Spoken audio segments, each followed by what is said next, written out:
المشروبات الغازيه. والكلام هنا بقى كتير، المشروبات الغازيه تعمل هشاشه عظام، المشروبات الغازيه لا ما بتعملش، المشروبات الغازيه حلوه، المشروبات الغازيه وحشه، المشروبات الغازيه سعرات حراريه.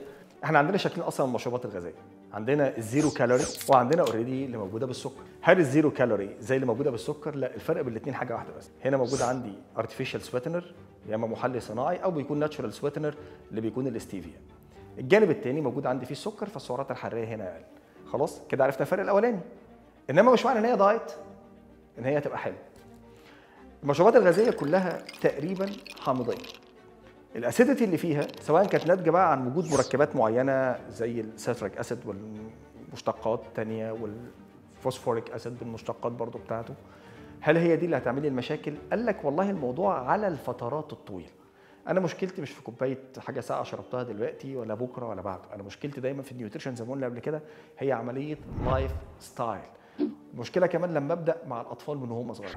حامضيه المشروبات الغازيه بتاثر عندي بشكل مباشر على طبقه المينا بتاعه الاسنان، وتبدا تدوب عندي الكالسيوم اللي موجود عندي في الاسنان. فمع الوقت الاسنان اللبنيه بتاعه الولاد تقع بدري او تسوس بدري، واحنا ككبار نفس الكلام، ده بيقلل مع الوقت من قوه الاسنان بتاعتنا. طبعا ده بسبب التعرض المباشر بتاع الاسنان للمشروبات الغازيه مجرد ما انا ما شربتها.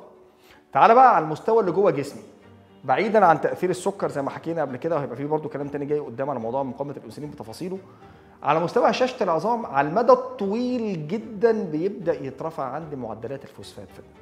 وفي دراسه كانت بتتكلم ان شرب المشروبات الغازيه بشكل يومي من كان ل 3 كانز يوميا لفتره توصل ل 25 ل 40 سنه كانت لها دور سلبي جدا في نقص معدلات كثافه العظم، اللي احنا بنترجمها الى زياده فرص هشاشه العظام وما يليها من مشاكل جايه ثانيه بعد كده.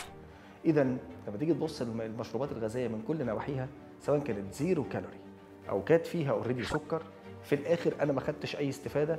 بالعكس على المدى الطويل هيبقى عندي مشاكل عندي في اسناني. بعد كده على المدى الطويل السيدات بتكون عرضه بشكل كبير قوي لهشاشه العظم، غير طبعا مشاكل زياده الوزن، غير المشاكل السلبيه اللي ليها علاقه بالتركيز وليها علاقه كمان بالانسولين وتاثيره، وجزء تاني ليه علاقه بتكيسات المبايض وغيرها من مشاكل كتير بتحصل مع الاستخدام المفرط للمشروبات الغازيه. وافتكر دايما صحتك اهم.